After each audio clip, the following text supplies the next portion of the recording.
Sponsored by BRC Chhatri. Desiccated coconut super powder. यात्रा। कांग्रेस नेता प्रतिपक्ष प्रीतम सिंह ने आज विकास नगर तिलक भवन में प्रेस वार्ता में कहा, भाजपा सरकार ने महंगाई, भ्रष्टाचार, बेरोजगारी को बढ़ावा दिया और कहा आज सितंबर माह शुरू होते ही आज गैस सिलेंडर के दाम में बढ़ोतरी कर दी। भाजपा सरकार पर वो जमकर बरसे हैं। नवभारत समाचार विकास नगर से महेंद्र तोमर की रिपोर्ट। कार्यस्थगन के माध्यम से हमने कोरोना की महामारी से लड़ने में सरकार पूरी तरीके से सम्मानित है। विधानसभा सत्र में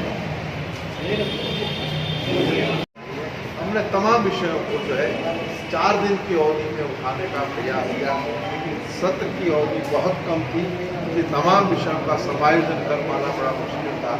और मैं समझता हूँ कि इस सरकार का ये अंतिम सत्र था और अब कांग्रेस सड़क पर उतर करके में जो है मूल्य वृद्धि करने का काम किया और उज्ज्वला योजना के नाम पर लोगों को दिग्भ्रमित करने का काम किया है।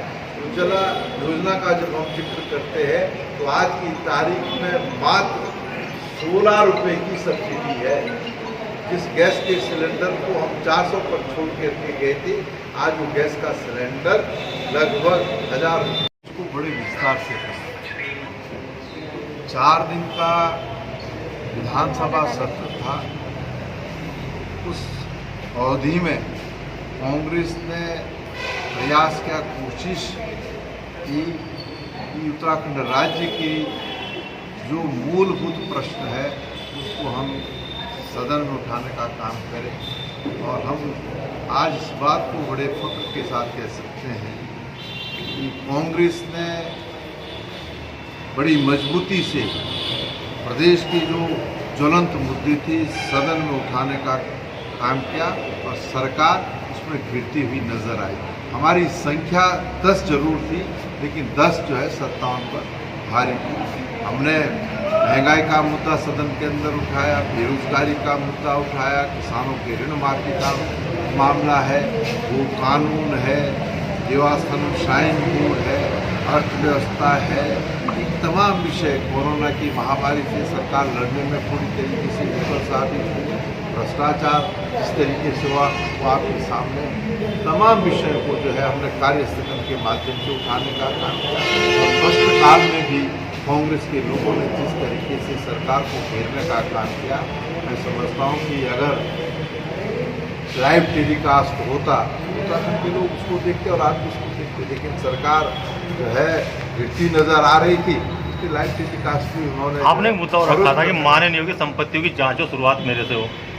देखिए, ये 21 वर्ष राज्य बने हुए थे और 21 वर्षों में हम बार बार इस बात को कहते हैं भ्रष्टाचार हुआ है, भ्रष्टाचार हुआ है, भ्रष्टाचार हुआ है, लेकिन अब आज तक जो है इस परिप्रेक्ष्य में कोई कार्रवाई नहीं कर पाए। उससे हमने कहा कि अगर आप भ्रष्टाचार से लड़ने की बात करते हो, सरकार आरोप प्रत्यारोप ना लगाए। देखिए, राजनीतिक जीवन में आरोप प्रत्यारोप लगाना बहुत आसान काम है, लेकिन अगर कोई तथ्य नहीं है तब हम आरोप प्रत्यारोप लगाते हैं तो मैं समझता हूँ कि राजनीतिक जीवन पर जो है एक बहुत बड़ा जो है कहते ना, और जो आपदा प्रबंधन सरकार का है वो कहीं पर दिखाई नहीं दे रहा है और हालात बद से बदतर है। और आपदा से प्रभावित जो लोग हैं उनको जो राहत मिलनी चाहिए, सरकार को आपदा प्रबंधन में जो नियम है उसमें शिथिलता रखनी चाहिए और ज़्यादा से ज़्यादा सहायता लोगों की करनी चाहिए। और आपदा के इस दौर में डबल इंजन का भी तो कुछ कमाल दिखाओ भाई। सर, कोई एक आपदा ऐप भी लॉन्च हुआ है? देखिए, अब ये जो आपदा का ऐप लॉन्च हुआ है भाई, ये आविष्कार तो जो है ये माइके लाल कर सकते, हम तो कर नहीं सकते। और बड़ा अफसोस है मुझे ये कहते हुए जिस तरीके से कहा गया कि भारत सरकार को भी हम अवगत कर रहे हैं, यानी कि वो ऐप जो है राज्य सरकार के पास है, भारत सरकार के पास भी नहीं है। उसका प्रयोग करें, हम तो यही कहेंगे प्रयोग करो भाई सर। सर 2017 में टिकट बंटवारे के दौरान एक गुट की जिदबाजी सामने आई थी और मनमाने ढंग से टिकट बंटवारा था कि 2022 में वही स्थिति देखने को मिलेगी। देखिए 2022 का 2017 का जब आप जिक्र करते हैं तो सही बात है, कांग्रेस के हमारे बहुत सारे साथी हमको छोड़ करके चले गए थे और उन विषम परिस्थितियों में हमने चुनाव लड़ा और हमारी संख्या 11 पर आकर सीमित हो गई। लेकिन 2022 का चुनाव हम कह सकते हैं कि कांग्रेस हर विधानसभा में भारतीय जनता पार्टी को कड़ी चुनौती देने की स्थिति में है और इसलिए हमारा फोकस होगा कि जो जीत रहा होगा उसको जो है प्राथमिकता के आधार पर टिकट दिया। सर कहने के जैसे ये भी खबरें हैं कि प्रीतम सिंह और हरीश रावत जी में नहीं बन पा रही है। देखिए कांग्रेस कोई 1000-2000 लोगों का राजनीतिक दल नहीं, करोड़ों करोड़ लोगों का राजनीतिक दल। और जब लोग हम अपनी भाव की अभिव्यक्ति करते हैं, स्वाभाविक बात है विचार में तो